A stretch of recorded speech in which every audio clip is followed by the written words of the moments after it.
I am Dr. Patricia Gerbarg. I'm a psychiatrist who's been in clinical practice for over 30 years, and I'm also an assistant professor in clinical psychiatry at New York Medical College. I practice integrative psychiatry, which is combining standard treatments with complementary and alternative approaches in order to optimize the outcome for patients. With my husband, Dr. Richard Brown, I've co-authored a number of books in order to teach clinicians as well as to give information to the general public about this new integrative approach where we get the best of both worlds. Our first book is called How to Use Herbs, Nutrients, and Yoga in Mental Health Care. And we cover all the major aspects of mental health and psychiatric care, as well as quite a few medical conditions. Stress in any form, if it is severe enough and if it goes on long enough, can drain our energy reserves. And energy is the key to mental and physical health. When our energy is down, everything else is down. Our mood goes down, our patience is less, we have more trouble thinking clearly and making good decisions. We get crabby, and our relationships with those who are close to us may suffer. We're performing at work, and that may also be affected. So every aspect of life is affected when we're under a lot of stress, especially if we don't know how to maintain our energy reserves. People don't realize that when the body is in stress reactive mode, when our mind is worrying, we are burning a huge amount of energy. I call the brain the gas guzzler of the body. It has such a high metabolic rate. And people don't realize that just worrying can exhaust you because of all the energy you're burning. So first of all, what are the things that are our sources of energy? Well, there's nothing like a good night's sleep. That certainly helps energy. And how many of us are getting a good night's sleep? So we have to pay attention to what's called our sleep hygiene. That is, what do we do to get ready to sleep? And how much sleep are we making sure that we get each night? If you're under stress, one of the most important things is for you to make sure you get adequate sleep at night, because you're going to need that to maintain your energy supplies and to be functioning at your best. Because when you're under stress, you've got to cope with more things, so there's much more demand on the whole system under stress. So a good night's sleep, that means not playing computer games late at night, not watching horror movies late at night, not watching TV in bed. Make your bedroom a place where you sleep. And do something calming and relaxing before you go to bed. Read a very boring book. That would be like the best. The more that you try to maintain a healthy diet, the more that diet is going to give you the nutrients that are essential for your energy. What else can we do? Supplements. There are a number of supplements that can help maintain our energy levels.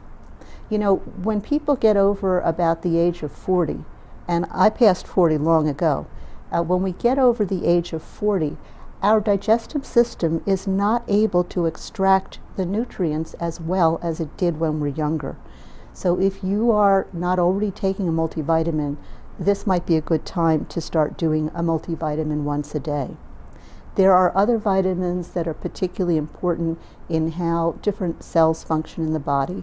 And these are things that you can learn about, you can read about, particularly in our book, How to Use Herbs, Nutrients, and Yoga in Mental Health Care. We talk a lot about nutrients and how you can use them to improve your health and your energy level.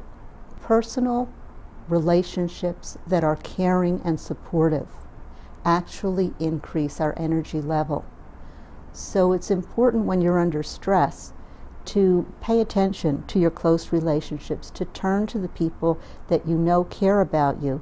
Let them give you some support, and you give them some support too, because it works both ways, and that's an essential way of getting through stress.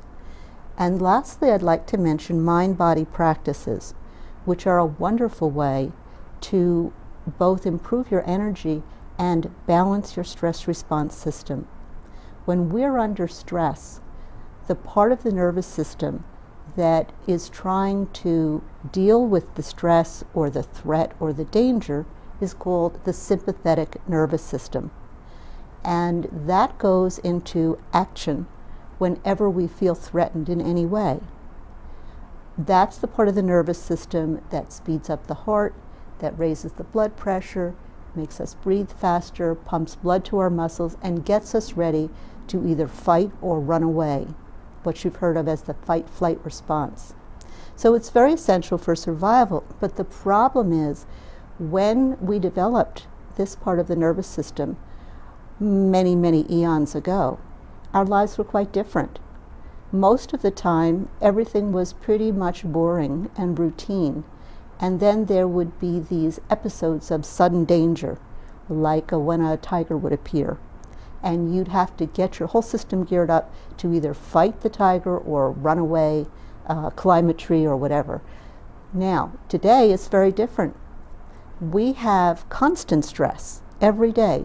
Little stresses, big stressors, one after the other, very little that's routine.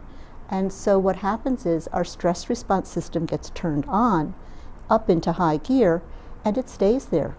Or it just stays high and then goes higher and a little lower and a little higher, but it doesn't come back to baseline balance. And when the stress response system is activated in that way, it burns an enormous amount of energy and a lot of wear and tear on the body tissues. The problem is that when people are under repeated chronic stress, not only is the sympathetic system overactivated, but the counterbalancing parasympathetic system is underactive. And the parasympathetic system is the part of the nervous system that is responsible for regulating and turning on the healing parts of the body, the soothing feelings in the body, and the anti-inflammatory functions in the body. Mind-body practices are one of the few ways that we can actually restore the balance in the stress response system, because there are certain practices that can actually boost and bring up the level of the parasympathetic system, as well as bring down, lower the sympathetic system. And that involves, in particular, certain breathing practices. I've studied different breathing and mind-body practices for quite a few years now with my husband, Dr. Richard Brown. And through this, we have been able to find and develop particular breath practices that are powerful and rapidly effective in reducing anxiety and balancing the stress response system. And these can be used for any kind of anxiety, for difficulty sleeping, for coping with stress of any kind, and they're very easy to learn. We've written about these in each of our books, and in June we have a book coming out called The Healing Power of the Breath by Shambhala Press that will be a book and CD set from which people can actually learn how to do some of the basic breathing practices and how to apply them in all aspects of life in order to maintain a good, healthy balance in their stress response system.